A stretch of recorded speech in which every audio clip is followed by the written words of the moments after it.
Hello students, आज की class में हम ठोसों में ऊर्जा बैंड के प्रकार, संयोजकता बैंड और चालन बैंड। ठोसों में ऊर्जा बैंड के आधार पर चालक, विद्युतरोधी और अर्धचालक में विद्युत का चालन किस प्रकार संभव होता है, इसको विस्तार से चित्र की सहायता से समझेंगे। आइए सबसे पहले जानते हैं हम कि ऊर्जा बैंड क्या है। तो अत्यंत पास स्थित अनेक ऊर्जा स्तर के समूह को ऊर्जा बैंड कहते हैं। अत्यंत पास स्थित अनेक ऊर्जा स्तरों के समूह को ऊर्जा बैंड कहते हैं। ऊर्जा बैंड दो प्रकार का होता है।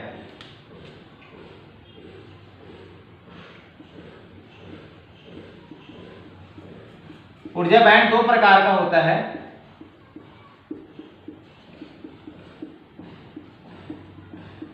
पहला है संयोजकता बैंड,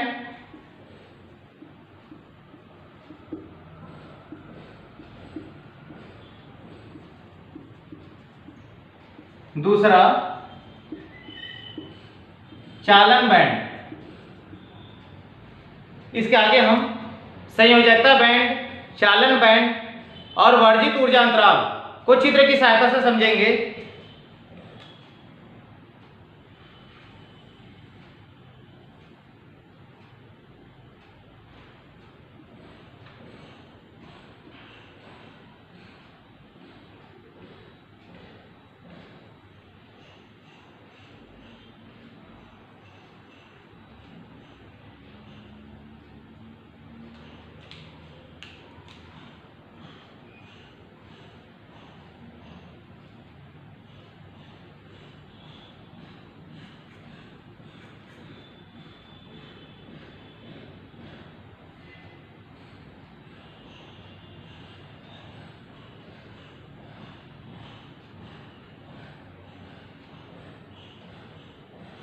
तो आप यहां पर देख पा रहे हैं दो प्रकार का बैंड है। नीचे वाले बैंड को हम संयोजकता बैंड कहते हैं।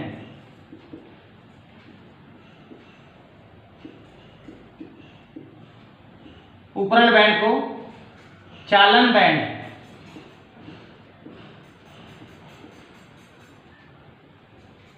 इन दोनों के बीच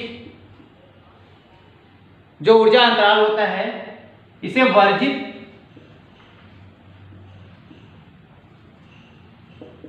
ऊर्जा अंतराल कहते हैं और Eg से निरूपित करते हैं। इसके साथ साथ संयोजकता बैंड में उच्च ऊर्जा स्तर, इसको हम Ev से,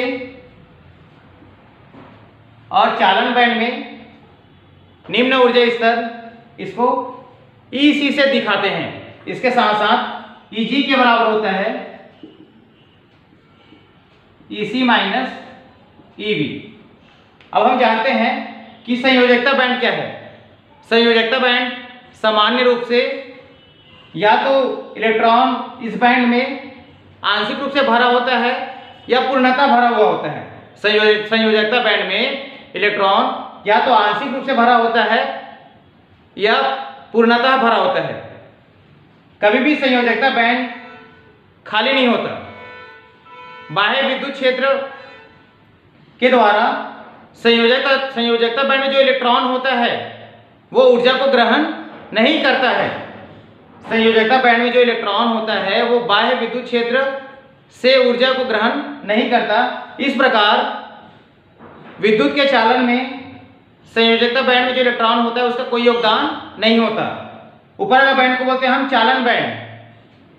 तो चालन बैंड या तो पूर्णतः खाली होता है या आंशिक रूप से इलेक्ट्रॉनों से भरा होता है। यहाँ पर बाह्य विद्युत क्षेत्र लगाने पर चालन बैंड में जो इलेक्ट्रॉन होते हैं वो ऊर्जा को ग्रहण करते हैं और विद्युत चालन में अपना योगदान देते हैं। चालन बैंड में जो इलेक्ट्रॉन होते हैं वो विद्युत के चालन में अपना योगदान देते हैं। आप देख रहे हैं बीच में है वर्जित ऊर्जा अंतराल। तो संयोजकता बैंड और चालन बैंड के बीच जो ऊर्जा अंतराल होता है उसे हम वर्जित ऊर्जा अंतराल कहते हैं और इसे Eg से प्रदर्शित करते हैं। इसके आगे हम जानेंगे कि चालक कुचालक और अर्धचालक क्या है, और इनमें विद्युत धारा किस प्रकार से प्रवाहित होती है या किस प्रकार से संभव होती है, इसका आगे देखेंगे हम। चालक, कुचालक और अर्धचालक। सबसे पहले जानते हैं हम चालक।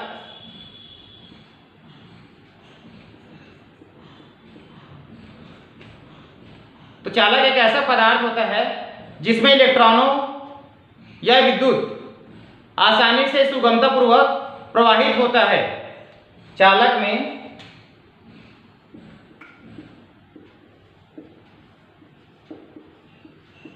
इलेक्ट्रॉनों या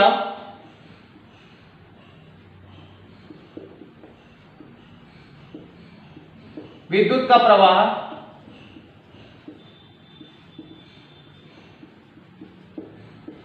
सुगमतापूर्वक होता है या आसानी से होता है।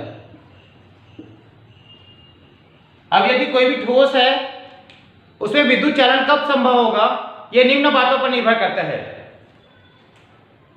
ठोसों में विद्युत चालन, ठोसों में विद्युत चालन निम्न बातों पर निर्भर करता है।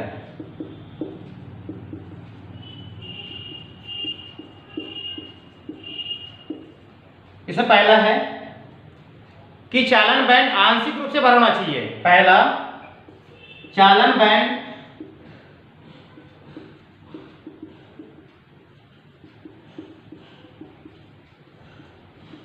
आंशिक रूप से भरा होना चाहिए, भरा होना चाहिए।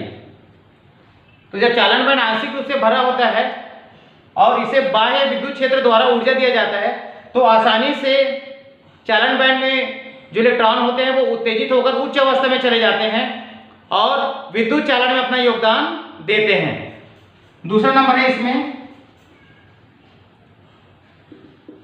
संयोजकता बैंड और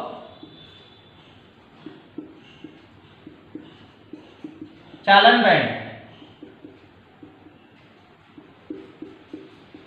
एक दूसरे पर अतिव्याप्त हो जाते हैं।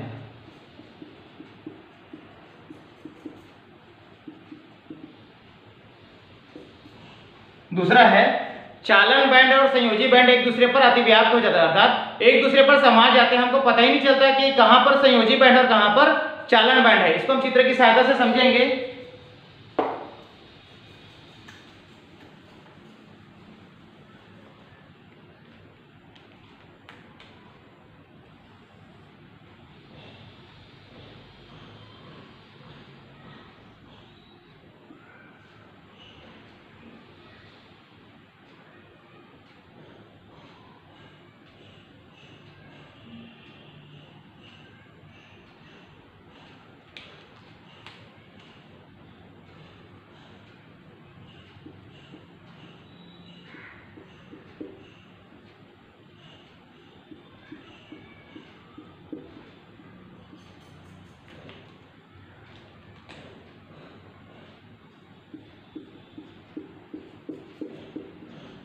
तो आप यहां पर देख रहे हैं, हम ऊपर वाले बैंड को बोलते हैं चालन बैंड, नीचे वाला बैंड को बोलते हैं संयोजी बैंड, और बीच में जो होता है उसको बोलते हैं वर्जित ऊर्जा अंतराल, वर्जित ऊर्जा अंतराल। तो यहां पर हम देख पा रहे हैं कि संयोजी बैंड और चालन बैंड एक दूसरे पर अतिव्याप्त हो गए हैं। कहीं से हमको पता नहीं चल रहा है कि चालन बैंड और संयोजी बैंड कहां पर है। तो इस स्थिति में जैसे इलेक्ट्रॉनों को ऊर्जा दिया जाता है, आसानी से इलेक्ट्रॉन संयोजी बैंड से चालन बैंड में चला जाता है और विद्युत का चालन संभव हो पाता है। इसके आगे हम जानेंगे विद्युत रोधी। विद्युत रोधी क्या है?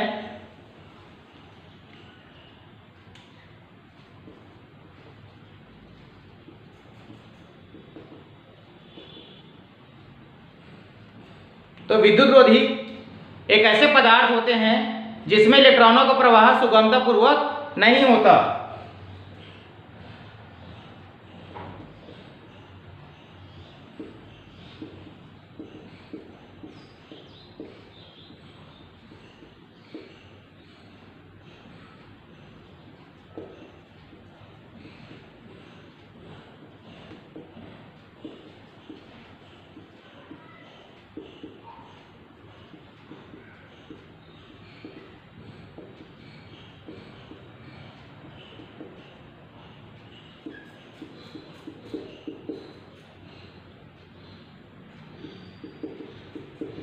इसके उदाहरण हैं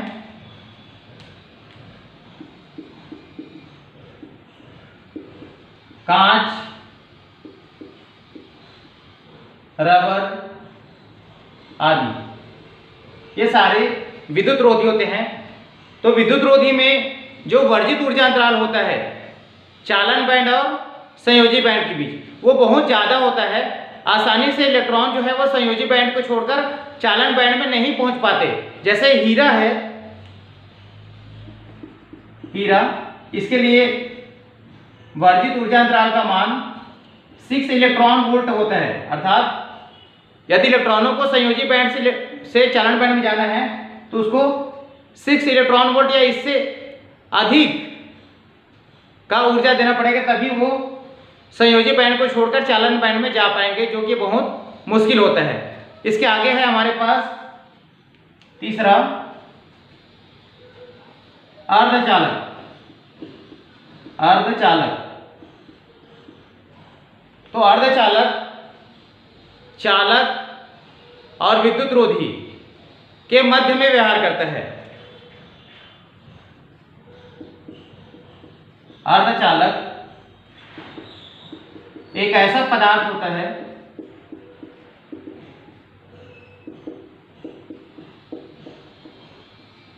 जिसका चालकता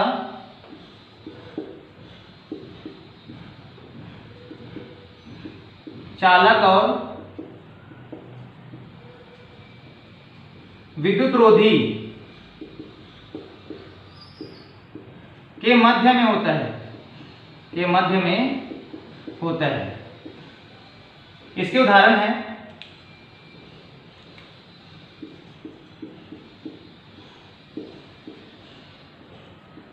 जर्मेनियम, सिलिकॉन आदि। तो यहां पर जो वर्जित ऊर्जा अंतराल होता है संयोजकता बैंड और चालन बैंड के बीच, वो बहुत कम होता है। जैसे हम इसमें अगर जर्मेनियम के लेंगे तो जर्मेनियम का लगभग होता है 0.7 इलेक्ट्रॉन वोल्ट। जर्मेनियम के लिए वर्जित ऊर्जा अंतराल का मान लगभग 0.7 इलेक्ट्रॉन वोल्ट होता है। तो ये आसानी से यहाँ पर ऊर्जा देने पर आसानी से इलेक्ट्रॉन जो है वो संयोजी बैंड से चालन बैंड में चले जाते हैं। इस प्रकार से यहाँ पर जो है विद्युत का चालन संभव हो पाता है। इस प्रकार से हम चालक, विद्युत रोधी और अर्धचालक को आसानी से समझ सकते हैं।